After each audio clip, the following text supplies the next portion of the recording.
My name is Aline Murekatete, founder and CEO of Vizira Events. Vizira comes from a word vision, which stands from events with a vision as a big picture, and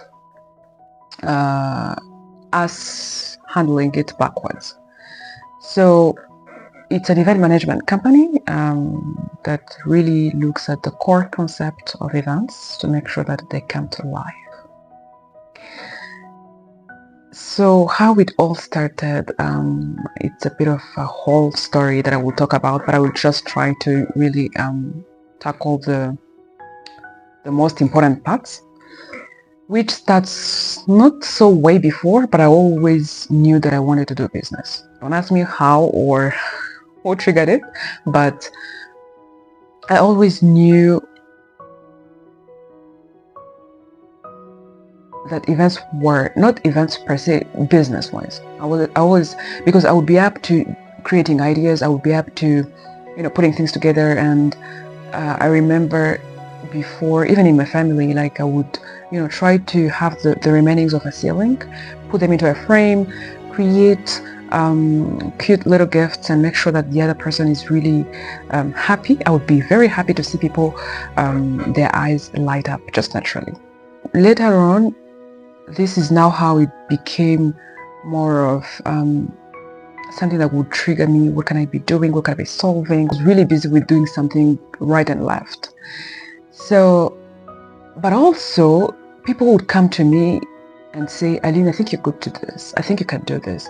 I think you can arrange something in our family. I think you can, be able to pull a trip or organize. Even my friends tell me, I think you are really good at doing these things. Some will say you have a taste of choosing the right material. You have a taste of doing, things the right way, and it just gets to be done. So by that time, I didn't really capture it into having a business, no. But right now that I connect the dots, I could really see how it all came together.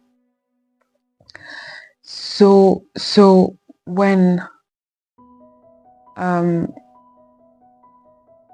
joined the university, I didn't know exactly what I was going to do. I didn't do business.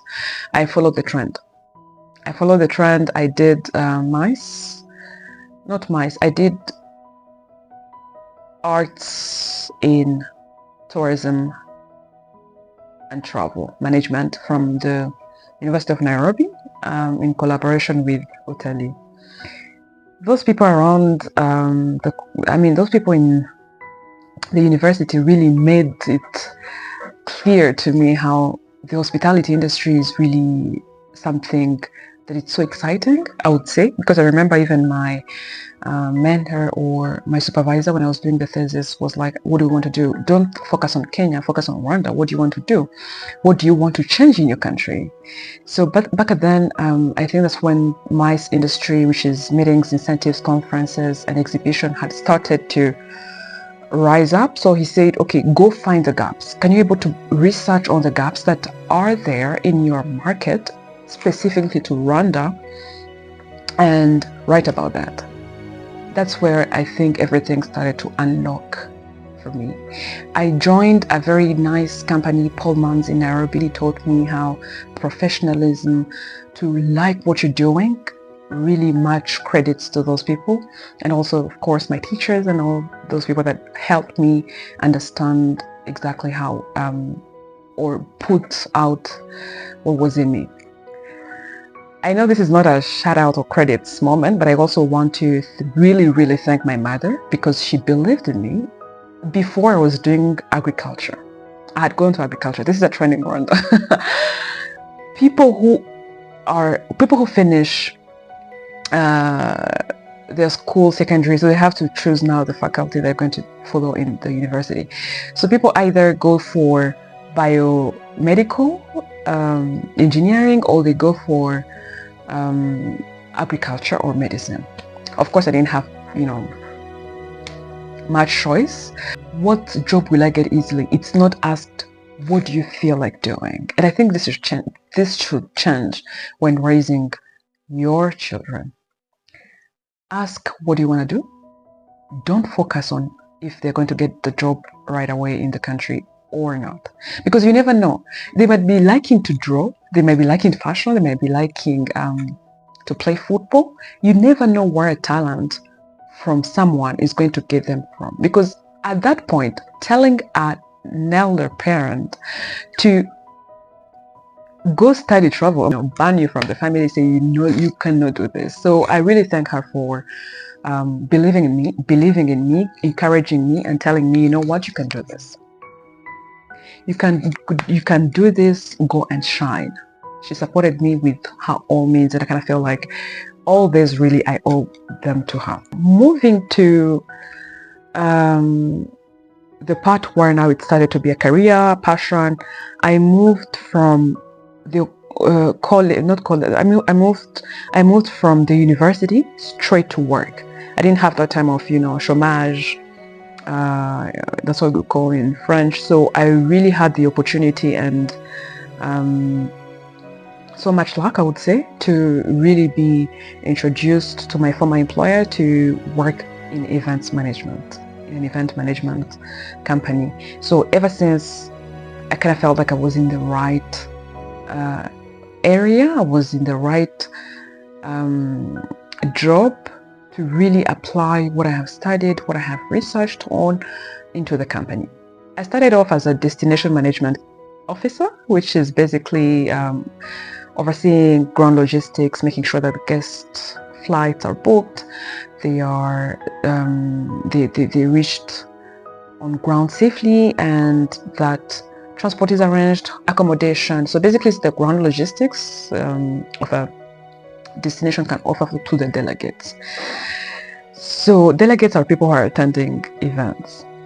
So after that job, it was really good for me because I was again in my area, I was in my profession, so I was really passionate about it.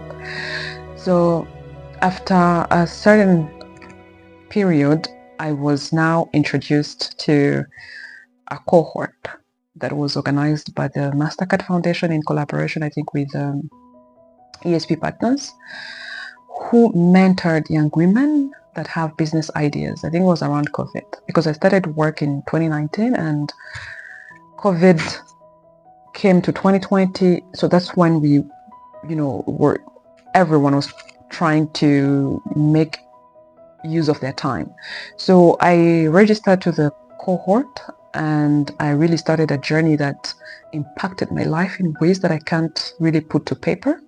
I want to give credit to those people who encouraged women at that time to, follow through, push them through to do things that they were supposed to do for their businesses, for their ideas, for the solutions that they had. This is where I first got introduced to Lean Canva. Lean Canva is a model whereby you turn your solution into now, I would say, realistic, pragmatic plan that will show you instantly if your solution or your business idea is even needed, or if it's solving a real problem. Back then, before I was introduced to the Lean Canva, I would do 6 business plans in a day. This is where really I knew that I had the business instinct. And I remember I would openly share them with my former employer, with my colleagues, say, here's what we could do. These are the ideas. I was very excited. I would be very excited to share them. But then when I look at them, it was more on the aesthetics, big experiences, big adventure experiences, because that was my domain of the destination management at that time. So I would be very, really, really, really thrilled to share the experiences and make sure that I do the projections. I would do financial projections. I would make sure that I show where it's coming from.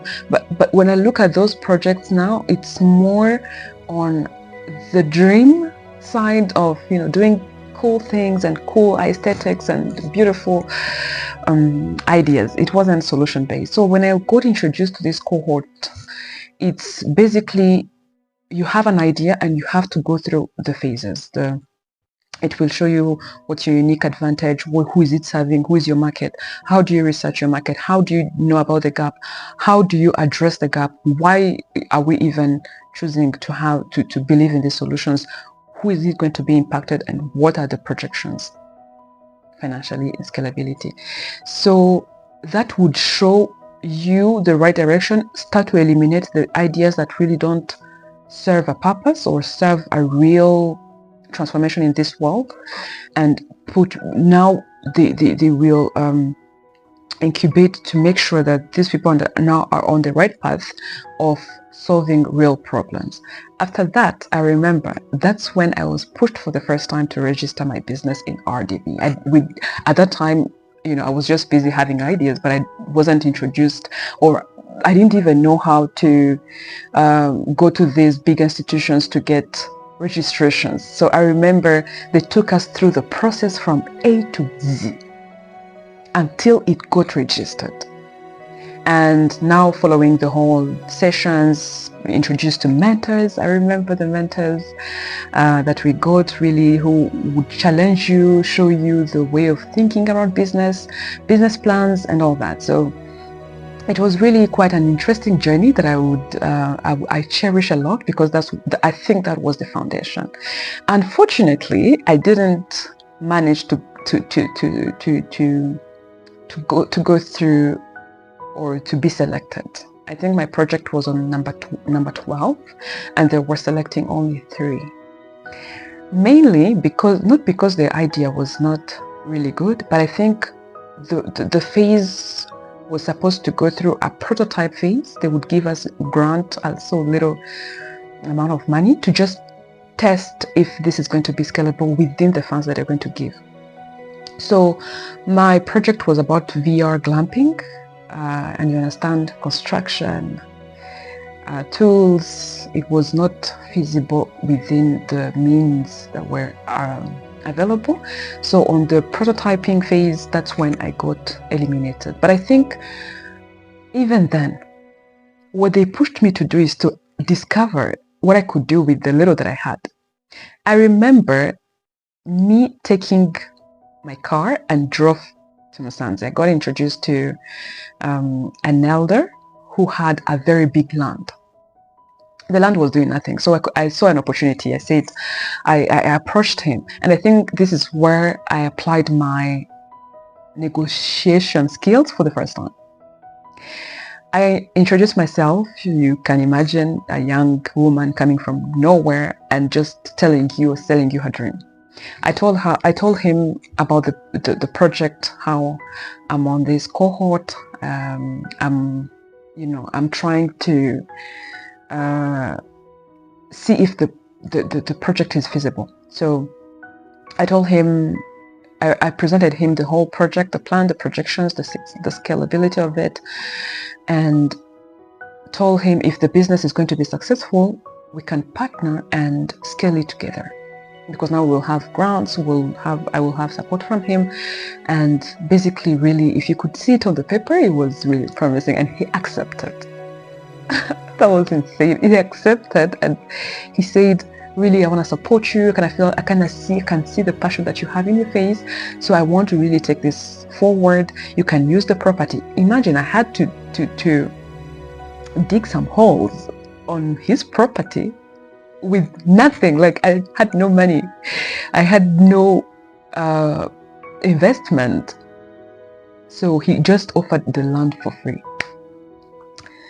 I was really happy, I was excited, but then I could also tell that it's a bit hard to prove that the project can really work within the means that we were given.